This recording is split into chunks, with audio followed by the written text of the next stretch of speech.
Τι μου θύμισες τώρα, 2 παλιές χάρες ψησίματος. Επέμενες. Ήθελες να πάμε μαζί για να τις αγοράσεις.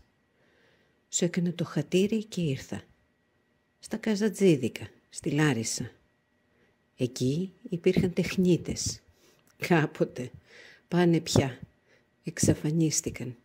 Ποιος αγοράζει πια χειροποίητα σκεύη. Τεχνίτες λοιπόν που ασχολούνταν με την κατασκευή μεταλλικών αντικειμένων οικιακής χρήσης, καμπάνες και σκεύη μαγειρικής. Ένα από αυτά σε ενδιέφερε.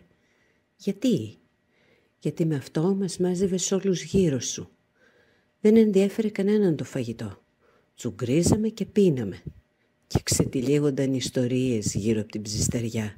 Τέτοιες που εσύ ήξερες καλά να αφηγείσαι. Μικρό παιδί με τους Γερμανούς, αντίσταση.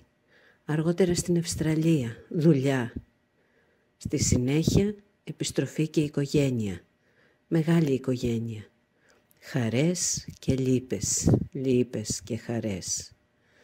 Αλλά τώρα που όλοι μεγαλώσαμε μόνο χαρές. Και κάθε φορά έβρισκες κάποια πρόφαση για να μαζευόμαστε.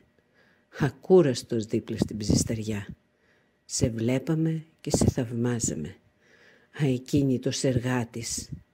Για να μας ευχαριστήσεις και να μας βλέπεις χαρούμενους και αγαπημένους. Και τώρα τι?